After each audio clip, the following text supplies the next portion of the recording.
What's up, Lazy Dog fam? Hope everybody out there's having a spectacular day. It's pretty brisk out here this morning. Pretty chilly. Chilliest day we've had probably since, late winter, spring. I should have a long sleeve shirt on out here, but I knew our northern viewers would make fun of me if I was wearing a long sleeve shirt 55, 60 degrees. So I'm toughing it out here, getting acclimated to this cool weather with my short sleeve shirt on. The last few videos we've been doing a lot of planting around here, so I figured it was a good time for another garden tour, take you around, show you how some of this stuff is doing, show you what's germinated, and just see what's going on here at Lazy Dog Farm. We'll start out over here with the first plot we planted for fall. We've got our PLS 595 English peas here, and that little string trick worked really well. Got these things climbing now. They stood up, they're not laying on the ground. They're climbing, no blooms yet, but they're looking pretty good, and they should be enjoying this cool weather here. Hopefully we'll see some blooms yet. This particular variety produces more tendrils than any English pea variety I've ever seen. It's just tendril heavy. They're everywhere. This looks like a web almost there. It's kind of interesting. Haven't ever seen that on another English pea variety. You get some tendrils climbing, but these sure do produce a lot of them. And right beside that, we've got our pak choi here, which is pretty much ready to harvest. It ain't as big as it's gonna get, but we got a whole row of it here, so we'll start harvesting some of these heads here, maybe have some for dinner tonight. Still a little bit of pest damage, but not too bad. That spinosad and Azera program was working really well. The leaves look nice and green and healthy. I really haven't fertilized these except for putting that Nature Safe, or I think we use Harmony here. So the Harmony 543 in the furrow at planting, and that's been all these guys have needed so far. Nice and healthy looking plants there. Then in this row we've got our bachelor button here, and the plants that survived transplanting actually look pretty good here. No flowers yet. The plants are looking pretty good.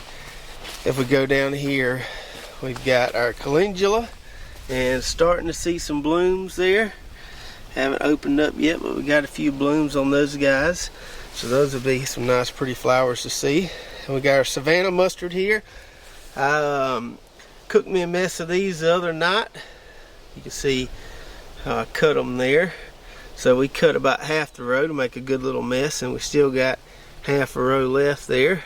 Probably give some of those away, and by the time we cut those and we get ready for another mess, this first half of the row we cut should be ready to cut again.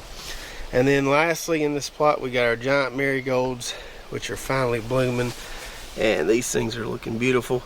I really like these giant marigolds. I might switch to just growing the giant ones, although they do require a little more support there. You have to heal them up.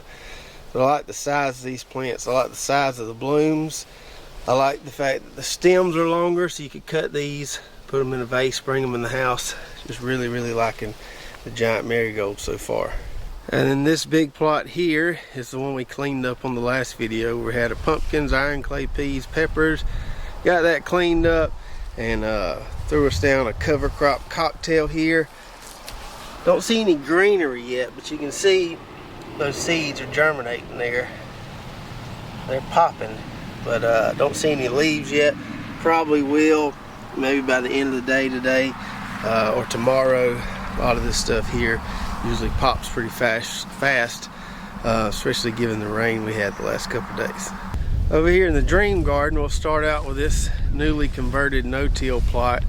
This first row here is what we planted on that last video. We got fennel, dill, and a little bit of cilantro right there. Now all these other transplants that we planted one time, we did lose a few of these. They weren't the most healthy and vigorous looking transplants, and so we did lose a few. There's a few little gaps in here I'll show you, but it ended up being full for the most part. This stuff has started growing well. It's responding well to that Agri-Thrive I've been injecting through the tripod sprinkler. So we got our capture cabbage here. Still a little bit of pest pressure, but I'm getting it knocked down a little bit. It's just been kind of a slow process. After this rain, I probably need to spray them again today. But cabbage is starting to grow. The green cabbage, red cabbage is starting to grow a little bit there. We got our Chinese cabbage over here, our Napa cabbage. It's looking pretty good. This is the most susceptible crop for me as far as pest damage goes, so I really have to stay on top of it with this stuff here. But if we can get it nice and green and healthy, that really helps too, kind of outpace some of that damage.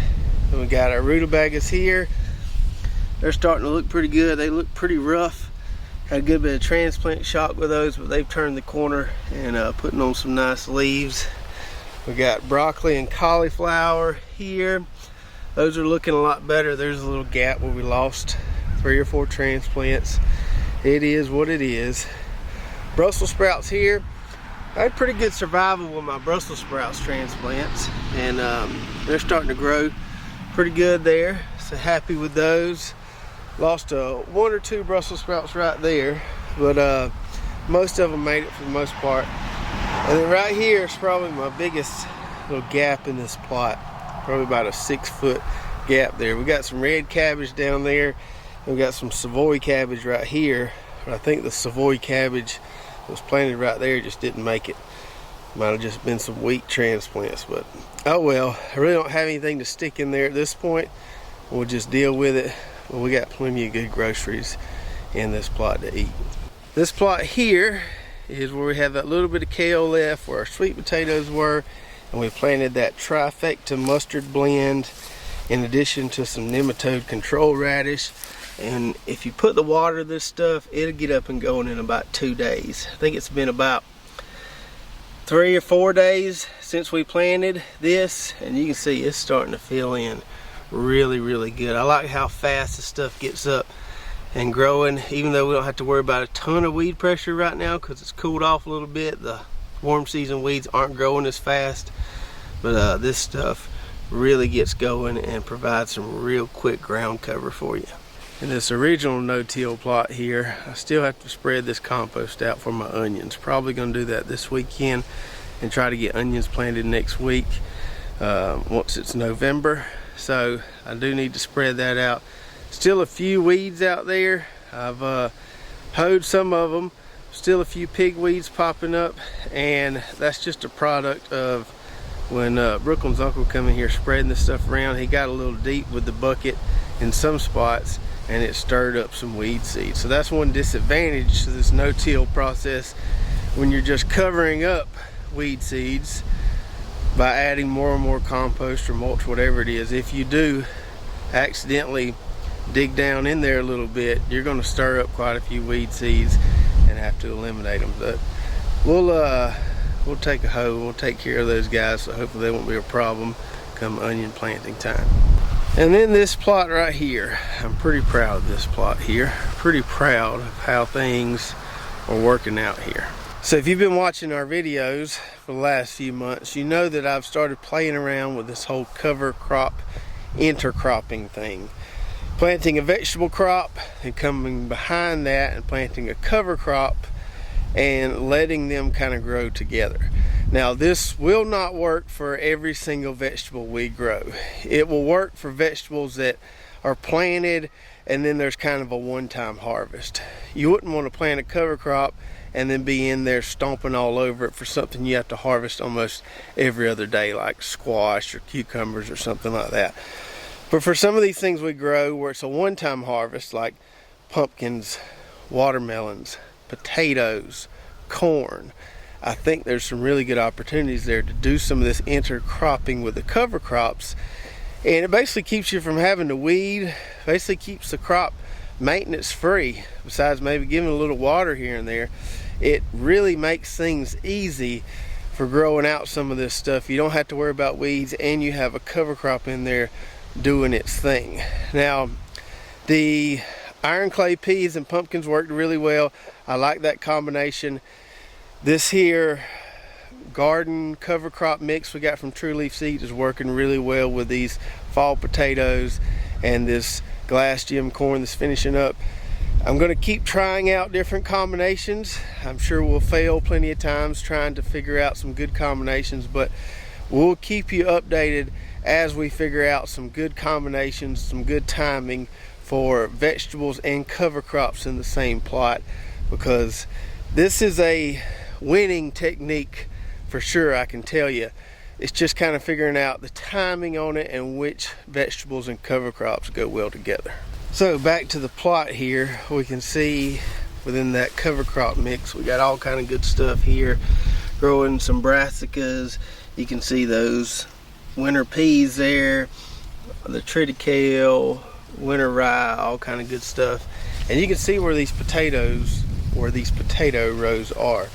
Now, they're not full because we didn't get all of our potatoes to sprout, but we got a decent amount of potato plants along these rows, enough to where if we do get some potatoes, we'll just have to see. I think we will have fulfilled our goal of growing our own seed potatoes for spring. I think this row right here has probably the most plants in it, although they're not quite as tall as some of the others. And we can kind of tell where the mounds are, where the rows are. We can see the difference in color between the potato plants. And I don't know if it's the cover crop or what, but we haven't had hardly any pest pressure on these potatoes, and I would have expected a decent amount growing them in the fall, considering how warm it's been up to, you know, today. But really happy with how this is working out. And the cover crop was a plan B there. Looks like plan A may work out okay. Might get a few potatoes from there. We'll just have to find them. Just you know, hoping that the potatoes continue to outpace the cover crop growth a little bit, which they are. And that way we can see the potatoes, they don't get shaded out. But it's working really well so far. And in this glass gem corn here, which we're just waiting on to dry.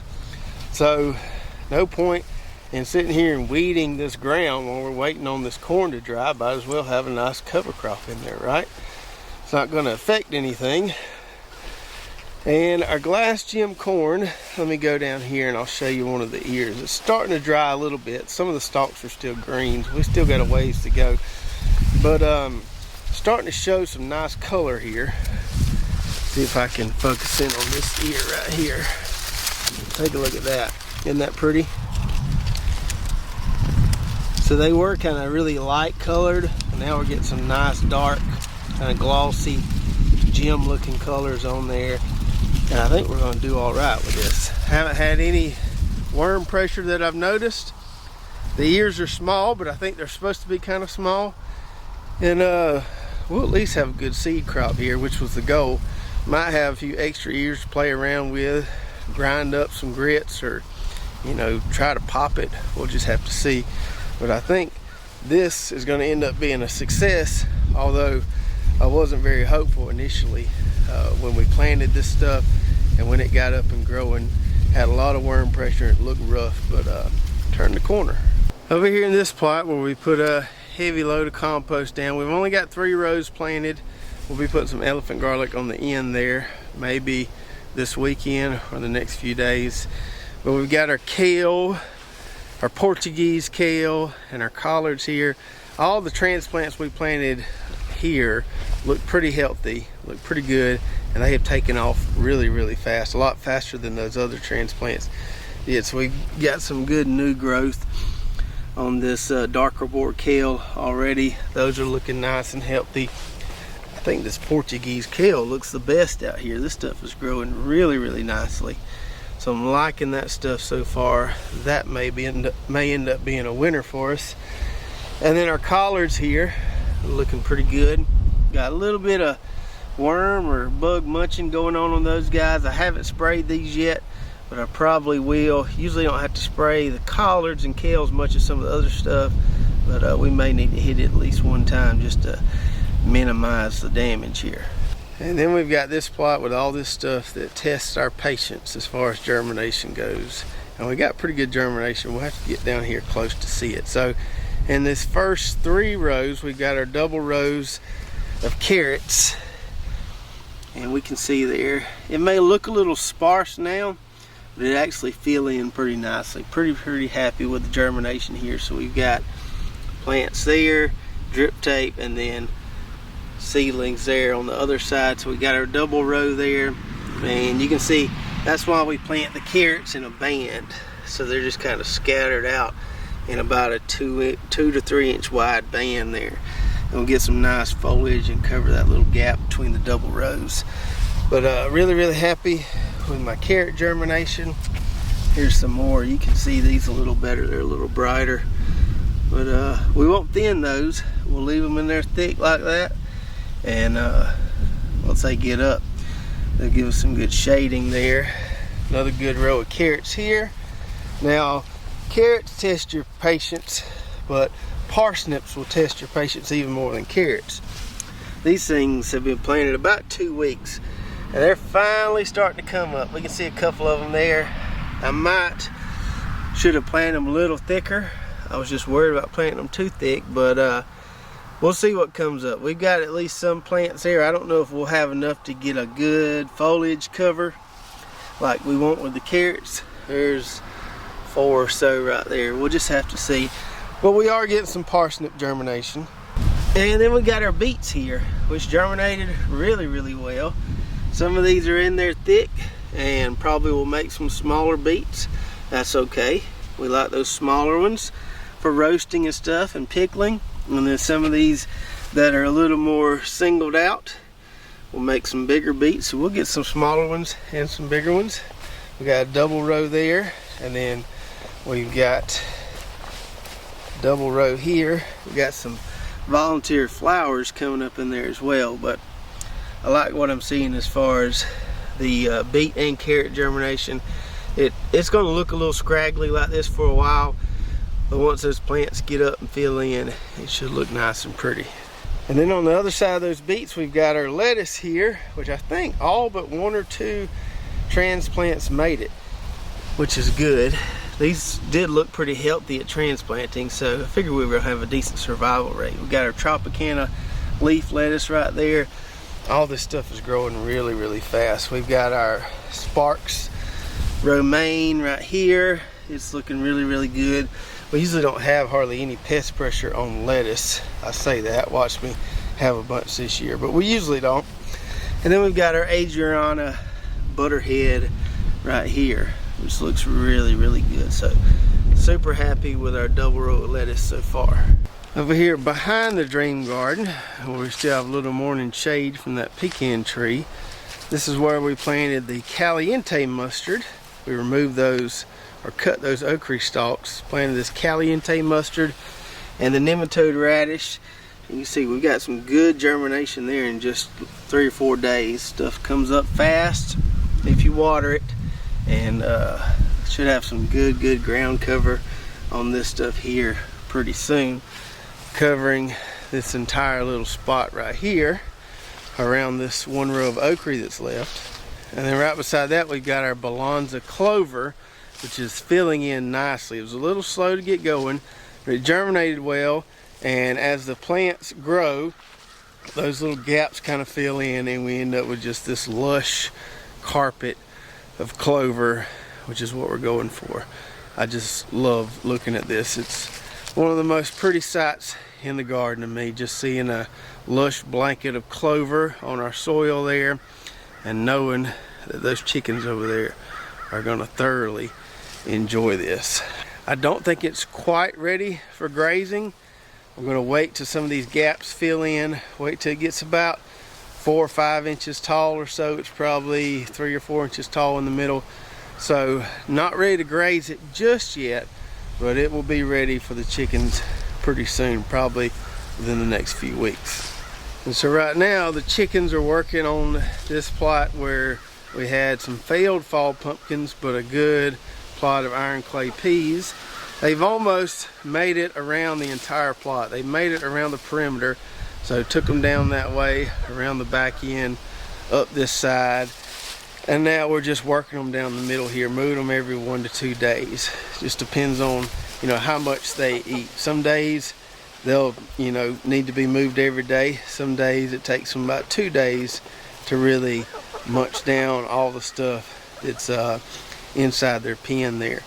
But we probably got, I don't know, 7 more days or so right here, moving them along, scooting them along here, and kind of getting some even fertilization here, letting them eat all this stuff down, and then we'll mow it down and till this in, and this is where we're going to be planting that bayou kale cover crop. So this is my plan here. Once they've eaten on these peas good, like I said, we're going to take them off here in a week or two and put them on here, and this should be ready for grazing at that point. We'll leave them on here for a while, just working them around this plot here, moving them every day or so. We don't want to stress that clover too much. We do want it to come back. We'll just let them graze on a little bit, and this stuff's pretty tolerant to grazing. So we'll take them off this plot, put them on the clover. When they're on the clover, we're gonna get this plot ready, plant some of that bayou kale, and by the time that kale gets up and growing good, then they'll probably have grazed this all, you know, at least one good rotation, and then we'll put them on the kale over here, let them work that, and then we'll just have to see how this stuff responds to grazing. We'll just rotate them back and forth between here and there, but it should make for some really, really nutritious garden soil there for the spring. Some really good rich soil, rotating the chickens amongst these 2 cover crops. And one more thing about the chickens, I need a little help from some of you guys out there, not necessarily about the chickens themselves, but maybe some psychological advice. If any of you out there are dream interpreters, maybe you can help me out here. So 2 nights ago, I had a dream. I came out here to the garden, and Stella had one of those black chickens in her mouth. Now, Stella doesn't really ever mess with the chickens, so I don't know why I dreamed about this, but she had one in her mouth. I got the black chicken out of her mouth, got the chicken secured, went back to the house, came back out to the garden, and there was a neon green chicken in the pen there. Don't know where it came from, but there was a neon green chicken in there. And Stella got in there and she swallowed the neon green chicken whole. Now sometimes when I have weird dreams, I can attribute them to maybe something I was worrying about or something like that, but I can't really figure out the meaning of this whole neon green chicken thing. So if any of you out there, anybody can interpret dreams or understand dreams or help me out here, because I'm really, really confused, please help me explain the neon green chicken that got ate. So I hope you enjoyed that walk around all 10 garden plots today, seeing what's going on there. And if you've got any ideas on this whole cover crop intercropping thing, maybe you've tried it or you've got some ideas about it, let's brainstorm about it. So, you know, put your thoughts in the comments below. Then we can kind of discuss some ideas and maybe try to figure out some more combinations that would work really well. I'm really, really liking learning how to do this, learning these combinations, and this whole technique. It feeds your soil, keeps your soil covered, but it also is pretty much a maintenance-free way to garden. Yeah, it costs a little more because you have to buy cover crop seeds in addition to the vegetable seeds, but you're saving a lot of time, because once that cover crop gets established there, while you're waiting on the vegetable crop to mature, you basically don't have to do anything. It's just there, doing its own thing. So I'm really looking forward to trying more of this in the future, learning more of this in the future, and I hope you're excited about it as well. Don't forget to go check out our website at lazydogfarm.com, where we've got some recommended products, Lazy Dog Farm merch, recipes, garden blogs, a lot of good stuff there. And if you enjoyed this video, please subscribe, hit that notification button, like and share, and we'll see you next time right here at Lazy Dog Farm. Oh, farewell, by the beauty of your life.